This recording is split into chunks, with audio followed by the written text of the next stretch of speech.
Absolute bombshell information here. Brazilian scientists and academics write an open letter on the science of the coronavirus pandemic. Yeah, all the leading these are world-renowned, won awards and all sorts of things. Open letter, absolutely, tons of them down here, and they're going ballistic at the propaganda. Okay, a little excerpt here. Have they followed the science? Not at all. They have followed the science wing, which they like, and the scientists who they chose to place around them. They ignore the other wing of science, since there are also hundreds of scientists and articles that oppose their positions and measures. Worse, scientists are not angels. Scientists are people, and people have likes and dislikes, passions and political party preferences. Yeah, okay, this is bombshell stuff here. It's never going to get seen by anyone if I don't make a video about it. It's a Brazilian newspaper, released on the 25th. You know, what chance anyone in the Lame Street media reporting any of this? But it's basically calling the whole thing a complete fraud, complete scam. You know, and yeah, we've got to get it out there and got to get it seen. Big news, big news again. If you haven't seen it, I've just watched the film Contagion. This is because the same people who devised the lockdown policy were and social distancing were consultants on this film.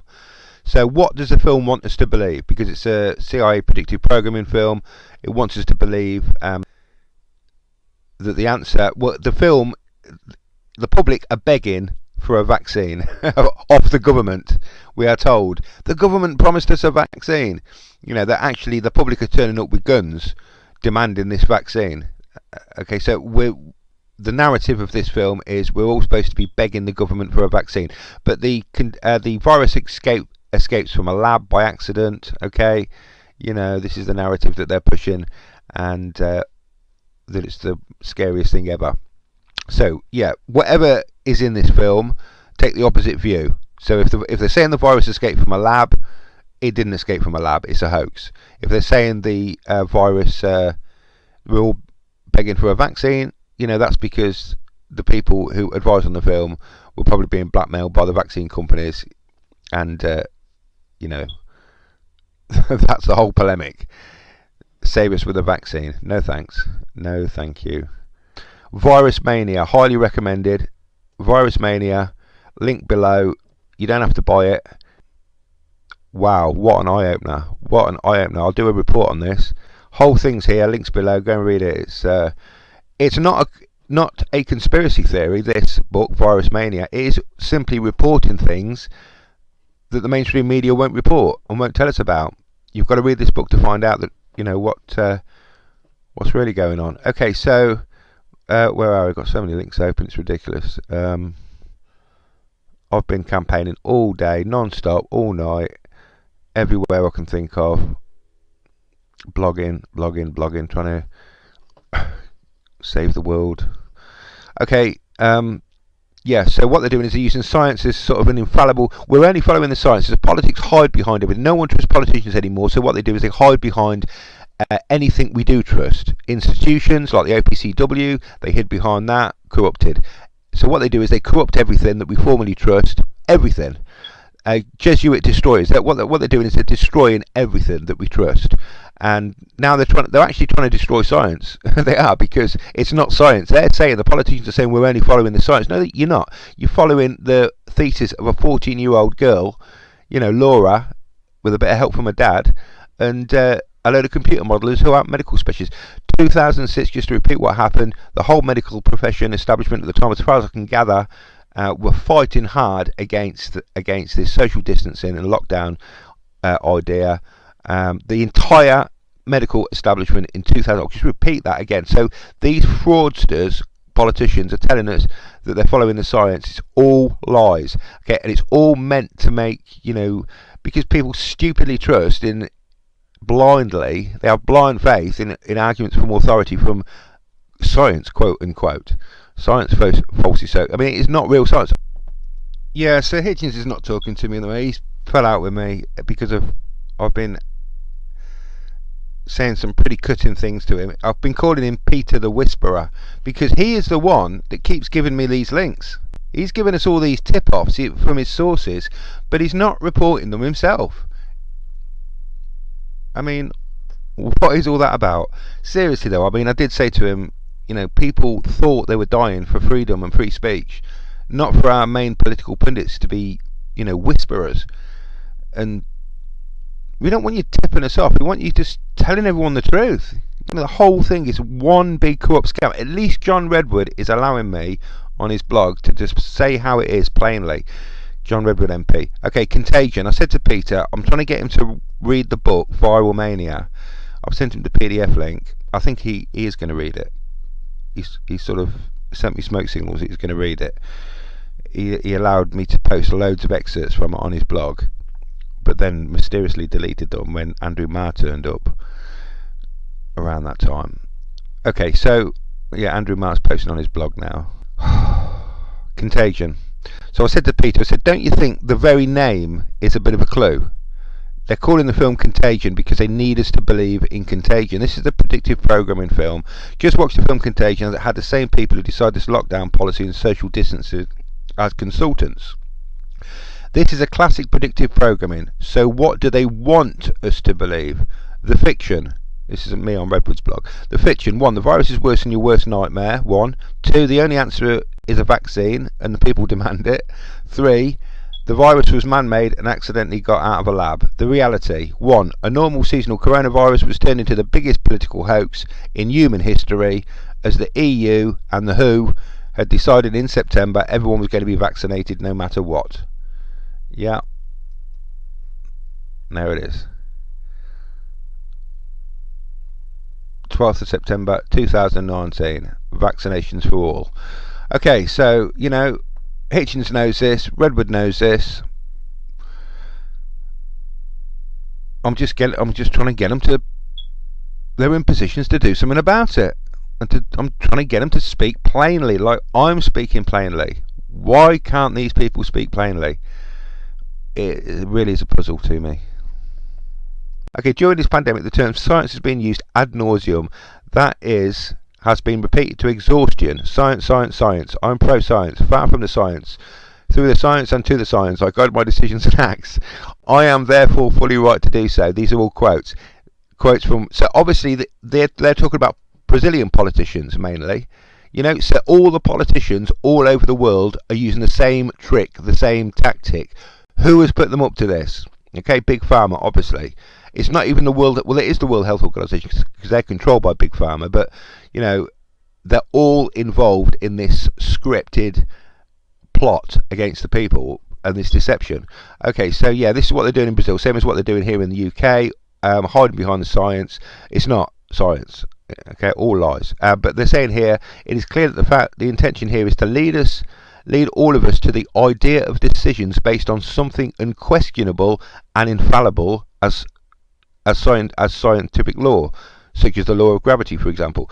Okay, so yeah, we're going back to this medieval tyranny of infallibility. This is what they want. They want the Roman sort of the papal infallibility back. If in those days everybody trusted the Pope. What he said was infallible. Now the new popes are these modelers and professors who tell us who make false prophecies. And the Pope loves them. The Pope loves them. The Pope and the false prophet. Groups of science experts or famous YouTube scientists, many of them still beginners in science, some of them with minimal or no experience in fighting pandemics, are selected by the establishment and the media to give scientific aura to the lockdown and the combination of I'm going to mention this hydrochlorine a bit more because, in fact, I'm going to put a video after this because as an ineffective drug, worse as a deadly poison. Yeah, okay, apparently you can overdose on it, but you can overdose on just about, a lot of things. So that's not really a good enough excuse to not give it people. These are anti-malaria drugs. Malaria is not a virus, yeah? The anti-poison drugs work on this virus. The antiviral drugs don't work. The anti-poison drugs work. Okay, so there's a major hint there that we may not actually be dealing with. Malaria is caused by an insect. It's not a virus. Okay, so that disastrous apocalyptic simulations for the Imperial College. See, the Imperial College has destroyed the entire world. These are Brazilians talking about our Imperial College. The Freemasons. run the show there. This pompous name that brings us to the idea of a centre of excellence of infallible, omnipotent and unquestionable knowledge and college of the empire are being used to place everyone at home and then to compare data as being the absolute reference of the truth. We did something and as a result we reduced those many deaths, therefore blessed be the science. Yeah, so that, you know, these are scientists saying this about scientists, but what kind of science is that to which we are appealing, and who in the name of this science, and they keep on putting science in quotes because obviously it's not science, would be allowed to speak? Science, I know that there are controversies as scientists even debate on its meaning, the dispassionate search for the truth about the universe and life, but ironically we seek truths and we don't even know what those truths would be like or where they would be found.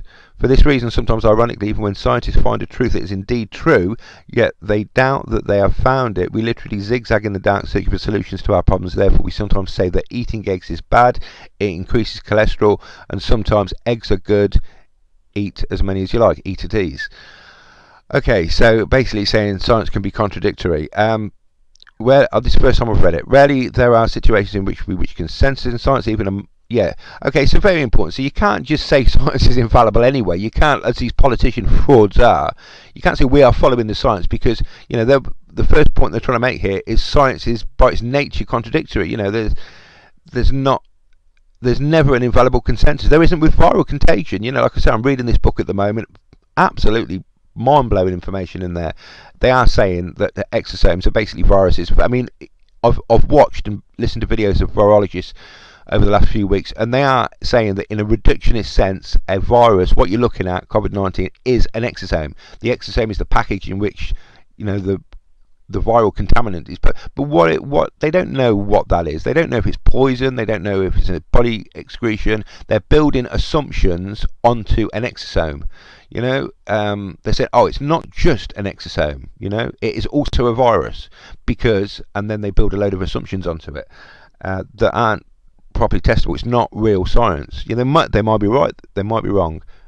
But it's not real science. Very other situations in which consensus in science, even a monetary consensus, some defend the Big Bang theory of evolution, others, including myself, are sceptical of them. Okay, so this guy's saying he doesn't believe in the Big Bang or the theory, and he's sceptical of the theory of evolution. Some defend with data and papers the central role of men in global warming, others defend with the same data and papers that human activity is irrelevant. Scientists are human beings, therefore skeptics and inquirers who can never and should never speak for themselves, like all science have the right to be, but never a scientist or a group of them can declare to be authorised to speak in the name of science. Very important point. Okay, I'm glad they're finally speaking out. You can't have one load of, you know, well, I don't need to repeat what you said. Absolutely nobody's allowed to speak for science or declare that he has been guided by science.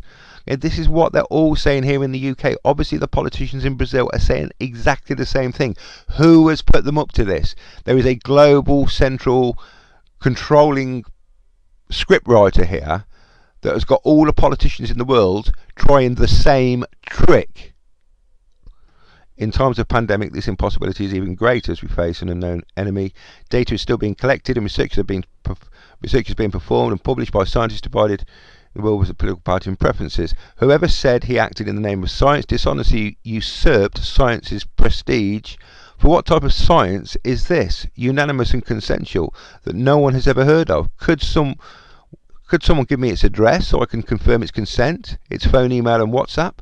As for hydroxychloroquine, the inevitable scientific clash between thesis is clear when renowned scientists from around the world in Brazil, such as virologist Paulo Zanotto with 7,400 scientific citations and a doctor with 148,000 citations, defend its use based on studies and articles, whereas other scientists also renowned and based in the same or other studies and articles condemn it. Numerous countries such as USA, Spain, France, India, Israel, Russia, Costa Rica, Senegal use the drug to fight COVID-19, whereas other countries refrain from using the drug as one of the strategies to contain it because of the controversial tactics. Who then speaks here in the name of science? Okay, so this is all good stuff. I'm not going to read any more. You can read it for yourself here. The open letters signed by all of the bigwigs in the field. But the political class are, I mean, it's not the WHO, because the WHO, well, it is a WHO, obviously, but the political class are pushing it to the extreme. For example, on the WHO website, the social distancing advice is 1 metre. So why is it 2 metres in the UK? Because they're trying to destroy everything. They're trying to destroy the pubs. They're trying to destroy everything. That's what they're doing. They're out. Someone's told them to wreck everything.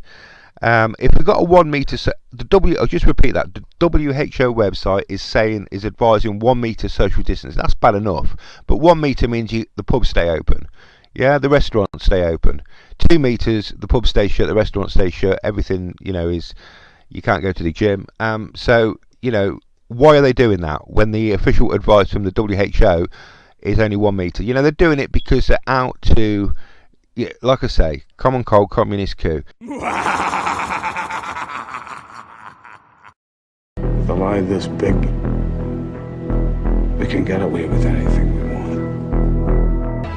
The people were ordered to stay in their homes, to avoid travel, avoid contact, to sit it out.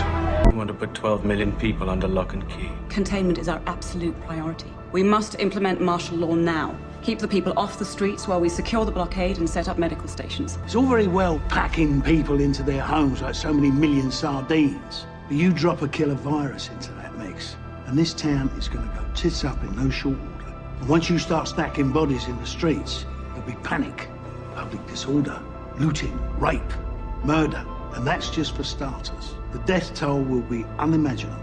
And by that time, there'll be absolutely fuck all we can do about it. You have to think of the millions that we'll be saving. Are you talking about people or pound notes? Empty cities, deserted streets. We can get away with anything we want. The virus spread among the population like a common cold. With hundreds of thousands unemployed, homeless and destitute, the situation has reached breaking point. It now remains only a matter of time before the laws of nature seek to redress the balance.